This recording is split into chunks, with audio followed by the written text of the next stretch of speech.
Bom, estamos aqui mais uma vez para mais um blog do Será que a Bíblia diz? Entretanto, esse está lá também, Escatologia de Antoninha Martins. Eu vou apenas falar o que eu escrevi ali, que não é nada mais nem nada menos do que isso. Esse é o meu parecer, é o que eu entendo. E voltando para a palavra de Jesus, quando o Senhor fala em Mateus, quando virdes o abominável da desolação, que está no lugar santo, quem nem entenda, aquele que estiver no monte não volte, estiver no telhado não volte, aquele que estiver no campo não volte. A ser um dia de perseguição, tremendamente, mas é para que alegrassemos, porque a sua vinda estaria próxima. Agora olha só, como estudioso da palavra de Deus e extremamente preocupado com os desfechos deste assunto escatológico, e sob a supervisão do Espírito Santo de Deus, me pus a verificar e ouvir os assuntos de cada uma na mídia e, enfim, os comentários no meio cristão, e trazendo a atenção ao contexto da palavra de Deus. Quero já de antemão dizer que, se lermos com atenção e reverência a palavra de Deus e dirigidos pelo Espírito Santo que nos guia à verdade, chegaremos à seguinte conclusão. Rapidinho aqui.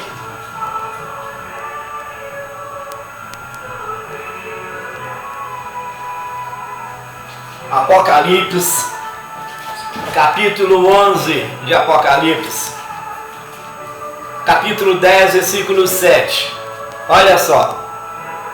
Mas nos dias da voz do sétimo anjo, quando ele estiver para tocar a sua trombeta, se cumprirá o mistério de Deus, conforme ele o anunciou a seus servos, os profetas.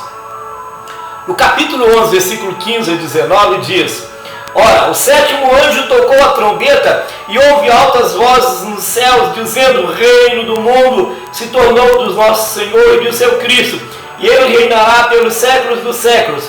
Os 24 anciãos estavam assentados em seus tronos diante de Deus, prostraram-se sobre seus rostos e adoraram a Deus, dizendo: Graças te damos, Senhor Deus Todo-Poderoso, que és, que eras, que hás de vir, porque assumiste o teu grande poder e começaste a reinar. Na verdade, porque assumiste o teu grande poder e começaste a reinar. Olha só, na verdade, as nações se enfureceram, mas é chegada a hora da tua ira e o tempo determinado de julgares os mortos e recompensares os teus servos, os profetas, aos santos e aos que temem o teu nome, tanto pequenos como grandes, e de destruídos que destrói a terra. O santuário de Deus que se acha no céu foi aberto, e a arca da aliança foi vista em seu santuário. Houve relâmpago, vozes, trovões e um terremoto forte temporal de granizo. Aqui no capítulo 10, no capítulo 11, versículo 18, ele fala aqui: chegou a hora da tua ira e o tempo determinado, julgar os mortos, ressurreição. Recompensar os teus servos, teus servos, vírgula, os profetas, vírgulas, e aos santos, e aos que temem o teu nome. Olha só, servos, profetas, santos e aos que temem o teu nome. 4 tipos. 4 tipos de pessoas aqui, ó, que faz parte do corpo de Cristo. Agora aqui, os 144 mil judeus, lá no capítulo 7 de Apocalipse, olha só, capítulo 7, versículo 3, capítulo 7, versículo 3, ele diz, não danifiques nem a terra, nem o mar, nem as árvores, até que seremos na fronte o servo de Deus. Olha aqui, aqui não está falando da igreja não, aqui está falando dos 144 mil judeus, só apenas os 144 mil judeus, os teus servos selados, que foram selados. O que a gente pode entender aqui,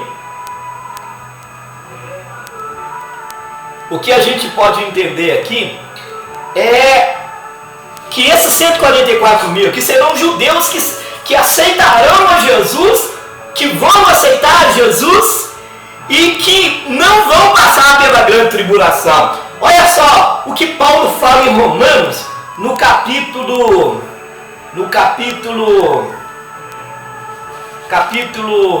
de Romanos, capítulo 9, versículo 27, olha só.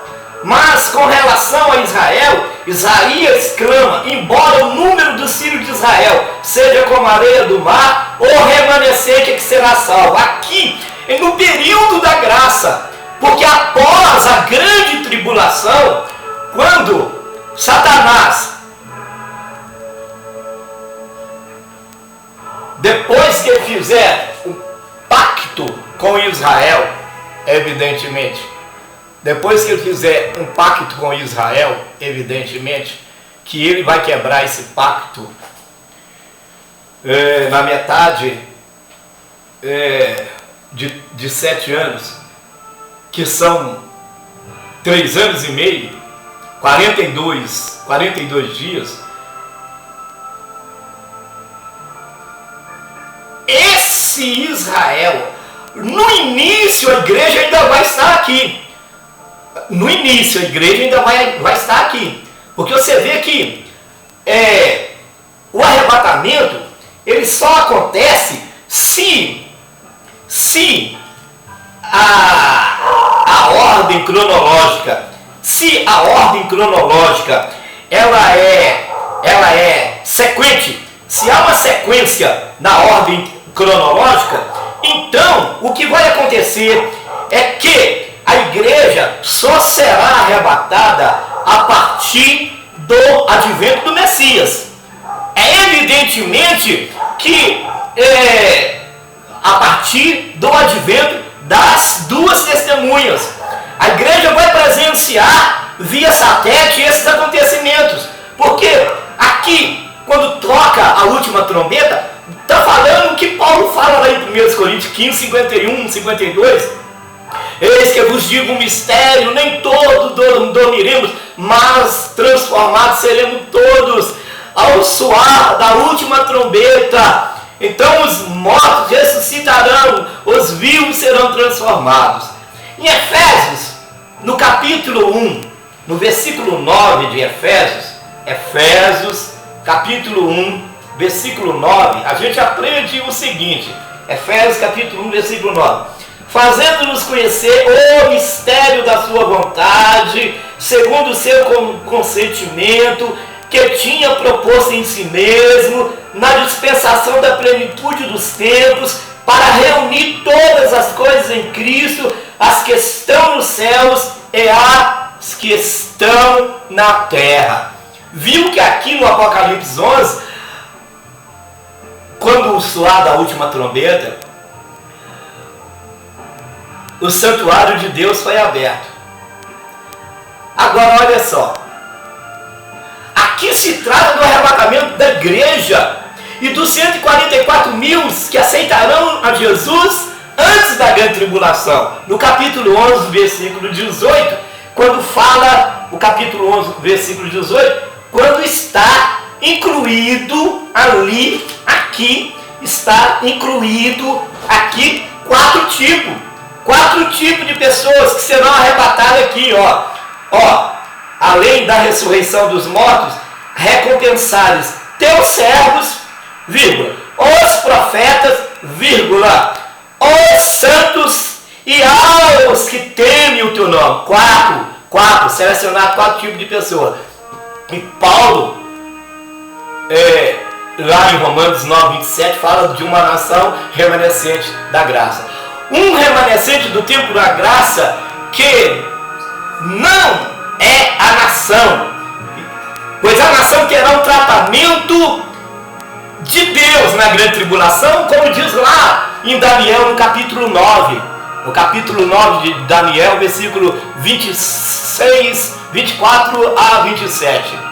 O que nós podemos entender então é que, entretanto, a igreja, tanto os 144 mil judeus remanescentes, servos, selados, irão enfrentar, ou seja, passar e presenciar os feitos dos 7 selos. A igreja vai estar aqui, as 6 trombetas, pois na 7ª que é a última trombeta, afinal, serão arrebatados juntos à igreja de Jesus. Vês? Os acontecimentos do 5º selo, lá em Apocalipse capítulo 9, no versículo 4,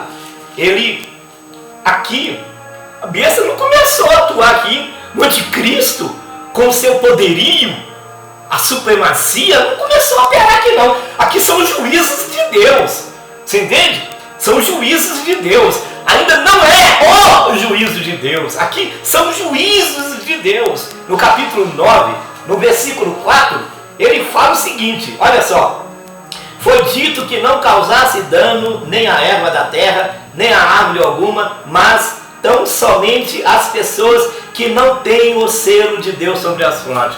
Os 144 mil estarão selados com o selo de Deus vindo por um anjo, e a igreja estará aqui, selada pelo Espírito Santo no coração.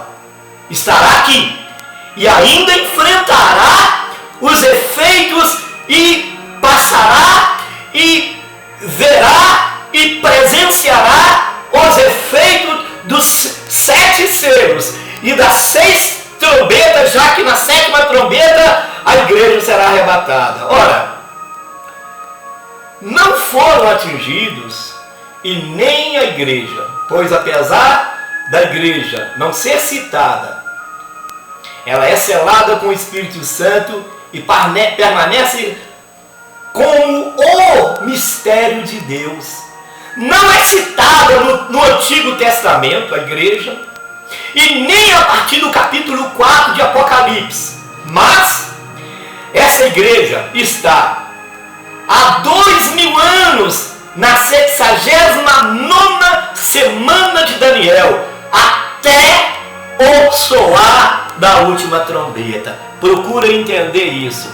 Eu quero que você leia então aí 1 Tessalonicenses, no capítulo 4, o desfecho de Apocalipse.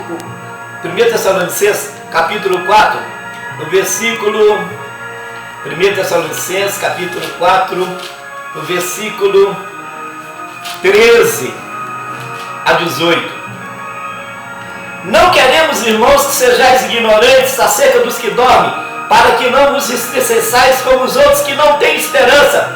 Pois se cremos que Jesus morreu e ressuscitou, assim também Deus, por Jesus, tornará a conduzir juntamente com ele os que dormem. Isso vos dizemos pela palavra do Senhor, que nós que ficarmos vivos, de forma alguma iremos antes dos que dormem. Porque o mesmo Senhor descerá do céu com grande brado e com voz do arcanjo, e com a trombeta de Deus, e os mortos em Cristo ressuscitarão. Depois nós, os que ficarmos vivos, seremos arrebatados juntamente com eles nas nuvens, ao encontro do Senhor nos ares, e assim estaremos para sempre com o Senhor. Portanto, consolai-vos uns aos outros com essas palavras. Nota-se que a besta e o seu número só começa a sua atividade, se você for ler o Apocalipse e ver que tudo acontece numa sequência. Há uma sequência, não é coisa que está escrito aqui que vai acontecer, que já aconteceu ou que vai acontecer, que está escrito aqui, que está acontecendo e que vai... Não! Aqui é o seguinte, as profecias bíblicas indicam todo o tempo, mas a profecia do Apocalipse ela é escatológica e indica o tempo do fim. Nota-se que a besta e seu número só começa a sua atividade a partir do capítulo 13 e 14 de Apocalipse. Ora, no capítulo 11 existe uma besta, porém essa besta é a besta da confusão, que é a besta que vem do abismo. Essa besta é para colocar essa confusão toda na cabeça de todo mundo que está ainda aqui, da igreja que está ainda aqui, mesmo porque a igreja ainda não foi arrebatada. No período das duas testemunhas, a igreja ainda não terá sido arrebatada, absolutamente, porque a igreja só vai ser arrebatada a partir do capítulo 11, versículo 13 de Apocalipse, quando as duas testemunhas estão no capítulo 11, versículo 1 a 12, não será diferente do que isso. Se a Bíblia dá essa sequência, e ela é que me margeia, eu não tenho que ficar pensando que isso pode ser, que não pode ser, não. Ela que me margeia, ela é a bússola, ela me indica. Então, a hermenêutica da Bíblia diz que há uma sequência, é algo final, que vem depois, que não vem antes, absolutamente. O que eu preciso entender é isso. Não é fatos que estão escritos que vão acontecer fora da sua ordem. Não, absolutamente. Então, o reinado da besta apenas será depois do cumprimento das profecias das duas testemunhas, que está no capítulo 11, versículo de 1 a 2. E do arrebatamento do Senhor Jesus Cristo, e bem como dos 144 mil judeus remanescentes das 12 tribos de Israel. O anticristo aqui já terá feito um pacto com Israel por 42 semanas. Apocalipse, o início dos 3 anos e meio. As 42 semanas são os 3 anos e meio. Quando os primeiros 3 anos e meio da grande tribulação, quando Israel vai quebrar aquele tratado que a Rússia fez com o Irã em 1932, que se alguém invadisse o Irã, a Rússia teria autonomia para invadir esse país. É por isso que os Estados Unidos não se metem com o Irã. E olha, eu vou falar para vocês uma coisa, lá dentro da ONU, tem mais islamismo do que em qualquer outro lugar do mundo. E eles só não invadem Israel por causa que ainda não é o tempo. Porém, quando Gog e Magog, que é a Rússia, de Ezequiel 38, Gog, é tu, Gog, chefe de Magog, de Meseque, de Tubal, que virá do extremo norte de Jerusalém. Se você colocar o dedo lá no mapa lá de Jerusalém e você for ver e escorregar o dedo, você vai cair diretamente na Rússia, extremo norte de Jerusalém. Correto? Bom, essa Rússia que virá do extremo norte de Jerusalém numa coalizão de nações islâmicas contra Israel. É aqui que começa a grande tribulação. E a igreja ainda estará nesse primeiro período aqui. E presenciará via satélite os feitos das duas testemunhas. Agora, eu quero te dizer, os outros 3 anos e meio já está lá no capítulo 13, versículo 5, que é a segunda parte, e daí a igreja já não estará aqui, pois for arrebatada. Mas o que eu quero, na verdade, dividir com quem não tem, eu não estou preocupado com teólogos, não estou preocupado com religioso, eu estou preocupado aqui, o Senhor falou uma coisa que eu guardo na minha mente. Graças te dou, Pai, porque ocultaste essas coisas aos sábios e entendidos e as revelaste aos meus pequeninos. E vou dizer outra coisa, Jesus não tinha nada contra os fariseus, não. problema dos fariseus é que eles eram religiosos demais, observadores tremendamente da Torá. E o que ocorre é que eles sabiam tanto, e esse conhecimento que eles tinham era tão grande que impedia deles conhecer o que eles realmente deveriam conhecer. Esse era o problema, e que ainda é hoje com muitos teólogos. O que eu quero, na verdade, dividir com quem não tem muito conhecimento do assunto, sobre a supervisão do Espírito Santo de Deus. Não estou aqui para discutir, essa é a minha opinião. Estou discutindo, que cada um pensa o que quiser pensar. Eu quero ver o que você vai pensar à luz das Escrituras. Porque para mim, na luz das Escrituras, todo mundo fala, mas a palavra nos diz, lá no 1 Pedro, no capítulo 8, no capítulo 4, no versículo 11, se não me engano, ele fala que se alguém ensinar, ensine de acordo com a palavra. A Bíblia é a regra de fé e prática. Ela se auto-interpreta. O que eu preciso é ter familiaridade com ela e procurar ler, conhecer a Bíblia e procurar ver a sua história, procurar ver como Deus queria se revelar. Ele não ia deixar a sua igreja, nessa altura do campeonato, sem a direção, a bússola. Jesus falou: meu Espírito vos guiará a toda a verdade. E eu quero dizer o quê?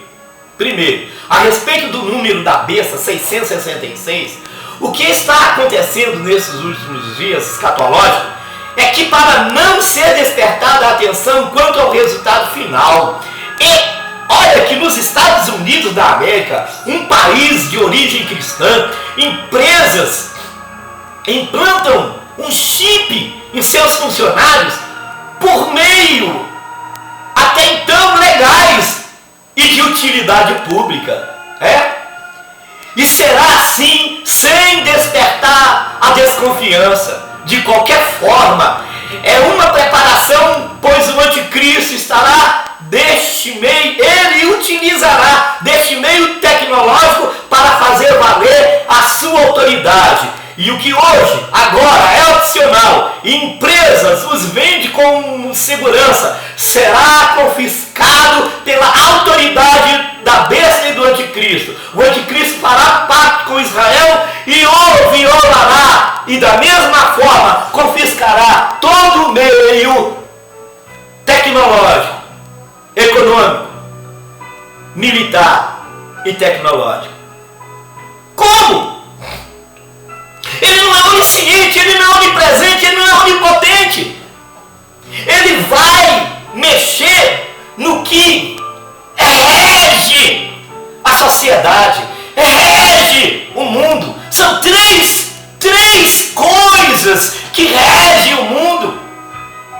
O fator monetário, que rege a vida social do indivíduo. O militar, que põe ordem no indivíduo, e o tecnológico, a bel prazer do indivíduo. Agora, ele não vai inventar nada. Satanás, o anticristo, não vai criar nada. Ele vai lançar mão do que existe tecnologicamente. Ele não tem nada. Agora, a segunda parte, não vou falar muito. Segunda parte, já para a segunda parte, eu estou lendo o que eu já escrevi lá. Agora veja a imaginação de uma pessoa que tem a Bíblia como regra de fé e prática. Não seria possível implantar o chip famoso e de utilidade pública nos dias da autoridade suprema da besta? Não seria. Eu conheço a Bíblia e não aceitaria. Mesmo que eu tivesse deixado aquilo, tivesse sido levado. Se fosse eu deixado para trás, não aceitaria. Em uma pessoa, como é que seria possível implantar esse chip? Em uma pessoa guiada pelo conhecimento da Bíblia Sagrada? Então, o que ocorre? Já que o advento da besta acontecerá após o arrebatamento da igreja de Jesus Cristo, este implante deve ser opcional e deve ser visto estritamente de utilidade pública, já que as atenções dos conhecedores da Bíblia de plantão estão voltadas para os acontecimentos narrados nos capítulos 13 e 14 de Apocalipse, e não para hoje, agora. Deve ser sim simples e facilitar a vida do cidadão sem levantar a mínima suspeita. Uma vez implantado, não há como retirá-lo. E pior, hoje ele é opcional. E quando for confiscado pela autoridade do anticristo e da besta, será obrigatório. Terceira parte.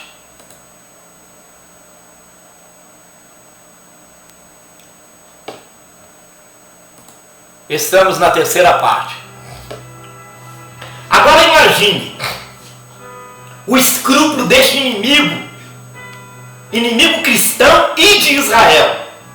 Ele quebrará o acordo feito com Israel e profanará o templo que ele mesmo permitiu construir. Da mesma forma, será como referido o chip, o que hoje é opcional e de utilidade humanitária, que é de utilidade humanitária, é o que estamos vendo, como o confisco da besta e do anticristo será obrigatório e já estará implantado até em muitos teólogos que não têm a direção do Espírito Santo de Deus para entender este engodo satânico, fazendo assim ser obrigatório num tempo pré-estabelecido e preste a se cumprir. Quarto, cuidado. A princípio é um benefício humanitário e visa a performance, o desempenho unitário mundial, com apenas um comando supremo. Hoje, livre, não obrigatório, é simples de implantar, mas será confiscado e obrigatório mundialmente quando for confiscado na autoridade do anticristo. Quinto, esteja atento. Este número está ligado à condição monetária, militar e religiosa. As três áreas influentes da vida humana, 666, militar, religioso, que controla a vida do ser humano.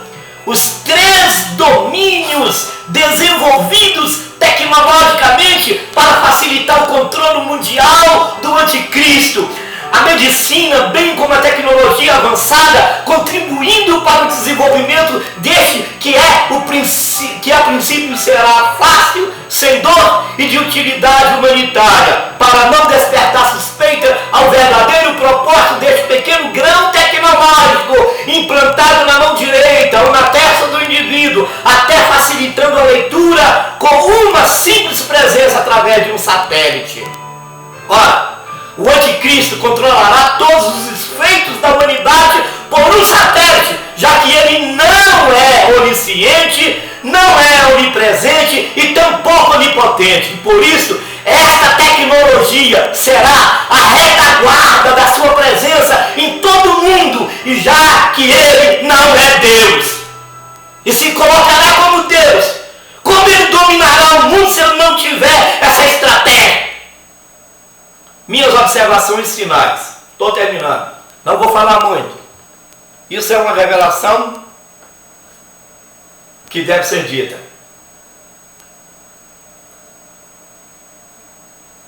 A princípio,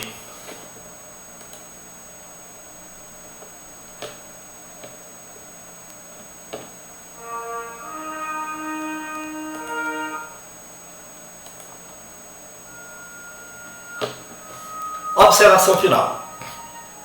A princípio, os cristãos crentes em Jesus Cristo, que tem mais de 40 anos de evangelho, sabem disso. Quando vieram os cartões de crédito, estes foram o grande vilão e acabou em descrédito, pois nossas igrejas até distribuiu apostilas e ensinou a não usá-los. Por quê? Era necessário desviar as atenções dos religiosos de plantão pelo seu grande opositor, e seria através da tecnologia, a fim de não se levantar suspeitas em relação à nova ordem mundial. Assim ficaria secreto, continuaria secreto, o objetivo maligno do anticristo dentro dos recursos tecnológicos, recursos benéficos traduzimos a humanidade. Ficaria fácil estabelecer a nova ordem mundial como implante do chip, já que facilitaria a vida, sem cartão, que se quebra e perde a validade, e o dinheiro que se rouba, e sem contar com a proteção por satélite contra os desenfreados sequestros que acontecem em todo mundo. O cartão de crédito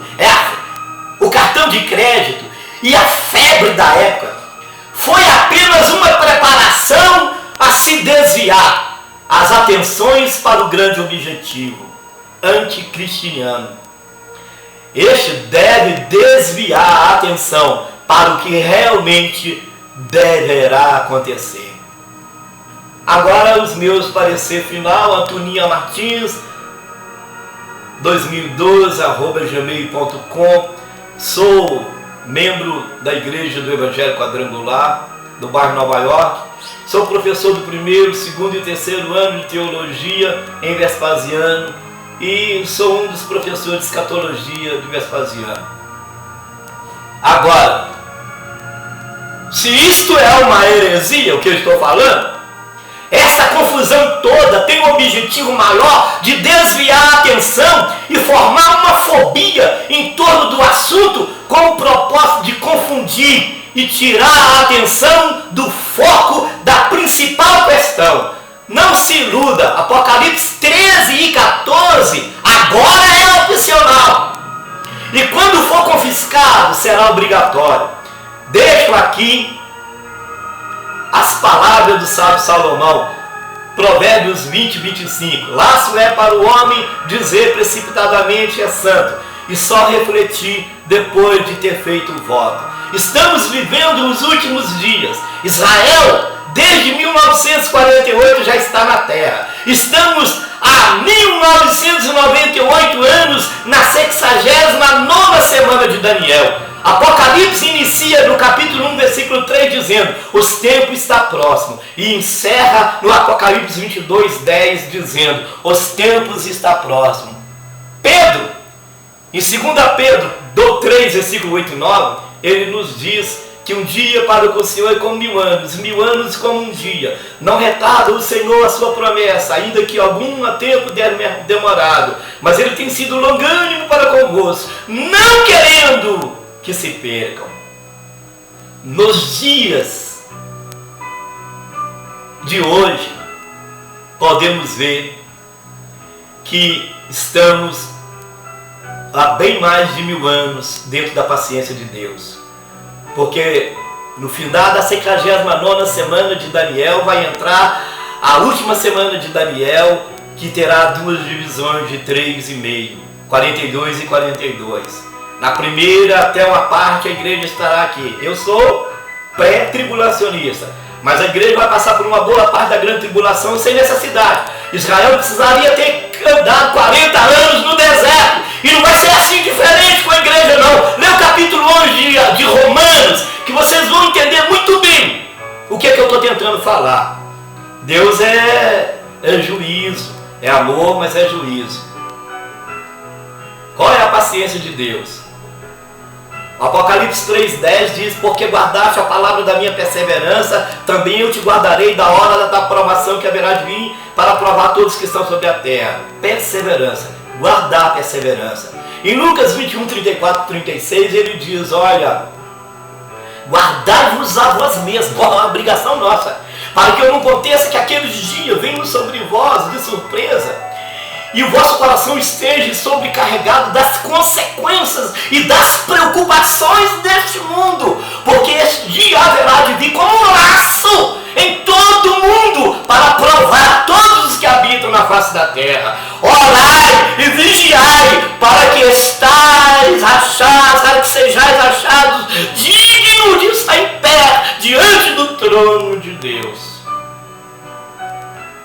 Nos diz para ficarmos atentos em oração, para não passarmos por este tempo que será para crentes desobedientes e judeus que não aceitaram o Messias.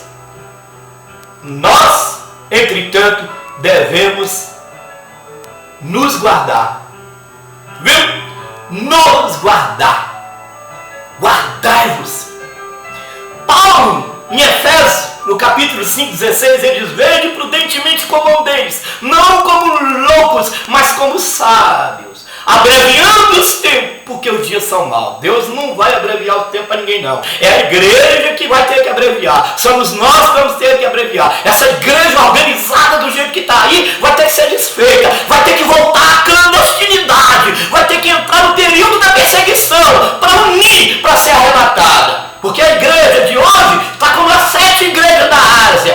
Todas as 7 igrejas, só 2 foram aprovadas. E mesmo nenhuma que foi aprovada, ele fala da coroa da glória e do outro ele fala: porque guardaste a palavra da minha perseverança.